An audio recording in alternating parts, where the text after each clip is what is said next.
नहीं मिलेगी ऐसी सास बहू। दिल्ली के एक इलाके में एक महिला अपने बेटे और बहू के साथ रहती थी। अरे बहू देख तो जरा, कौन इतना दरवाजा पीट रहा है। अरे किसे क्या हो गया है, लगातार दरवाजा धड़ाधड़ पीटता जा रहा है। देखती हूँ मम्मी, पता नहीं सुबह सुबह कौन आ गया। बहू दरवाजा खोलती है तो देखती है कि बाहर एक लड़का खड़ा था। थोड़ा गुस्से में था। अरे मैडम, आपकी ऑनलाइन शॉपिंग ने परेशान कर रखा है। बार बार आप अपना सामान वापस लौटाती हैं। कभी एक बार में सामान आता ही नहीं। अरे कैसे बात कर रहे हो? मैं कंपनी को फोन करती हूँ। तुम्हें नहीं आना तो मत आओ, कोई और आ जाएगा। इसमें गुस्सा होने वाली कौन सी बात है? अरे बहू क्या हुआ, किससे बहस हो रही है? कुछ नहीं मम्मी, वो ऑनलाइन वाला लड़का आया है, उसी से बात कर रही हूँ। देखो भैया, ये सामान वापस नहीं लेना है तो मत लो, लेकिन हंगामा मत करो। अरे कोई बात नहीं, लाओ आप पैकेट। मेरा तो ये काम ही है, बस थोड़ा गुस्सा आ गया था। बहू अंदर जाती है और पैकेट लेकर बाहर आती है, लेकिन तब तक लड़का वापस जा चुका था। बहू को समझ में नहीं आया कि हुआ क्या। वो अंदर जाती है तो किचन में काम में लग जाती है। अरे बहू, तुम्हें ऑफिस नहीं जाना क्या? कितनी देर हो गई? किचन से आवाज आती है। जाना है, लेकिन इनका नाश्ता तो बना दूं। और उनकी चिंता मत करो, तुम अपना नाश्ता लेकर जाओ, मैं बना दूंगी नाश्ता। अरे तेरा ऑफिस भी तो जरूरी है ना, कितना काम करेगी। ठीक है मम्मी, जाती हूँ। रात का खाना साथ में खाएंगे। इसके बाद सास ने दरवाजा बंद कर लिया। शाम को डोरबेल बजी। सास को लगा कि बहू ऑफिस से लौट आई है, लेकिन दरवाजा खोलते ही सामने एक पुलिस वाला है। राहुल यानी कि उसके बेटे ने उससे पूछा, कौन है माँ? अरे पुलिस आई है बेटा, तुम्हारे बारे में पूछ रहे हैं।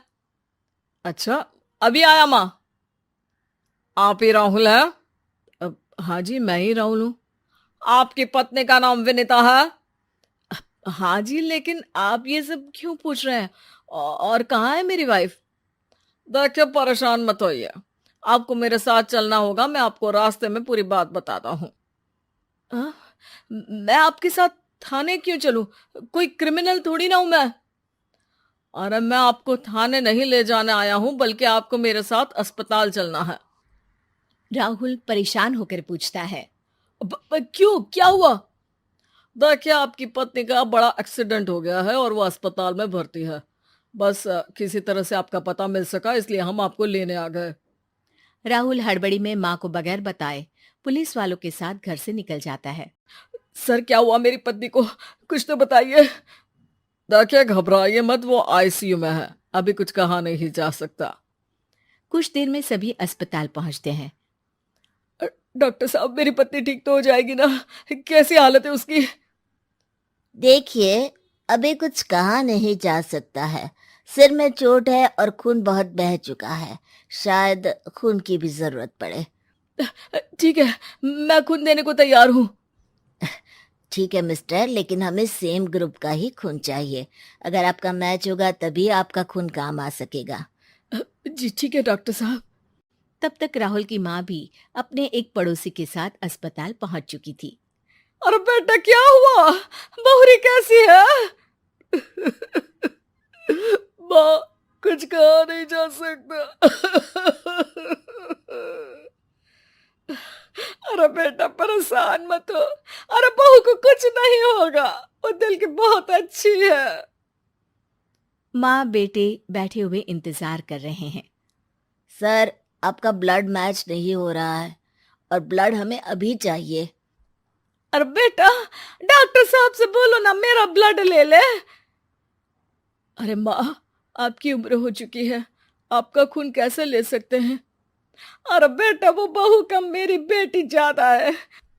उसने दिन रात एक करके इस घर को एक डोर में बांधा हुआ है। अगर वो डोर टूट गई ना, तो मैं अपने खून का क्या करूंगी? राहुल की आंख में भी आंसू आ जाते हैं। ठीक है डॉक्टर साहब, माँ का भी ब्लड टेस्ट कर लीजिए।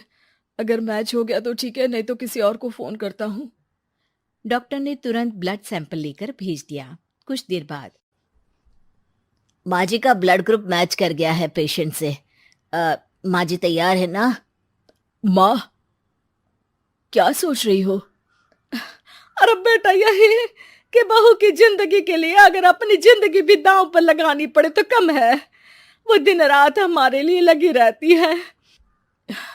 हाँ माँ, वो तो है। डॉक्टर साहब, माँ रेडी है, आप ब्लड ले लीजिए। बहू की जान बच गई और उसकी घर वापसी हो गई और एक नई शुरुआत भी।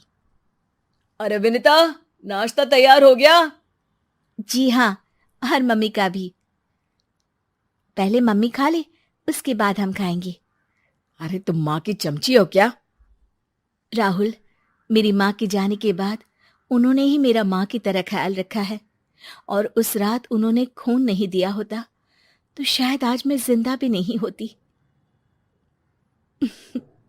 इतना तो माँ के लिए बनता ही है ना।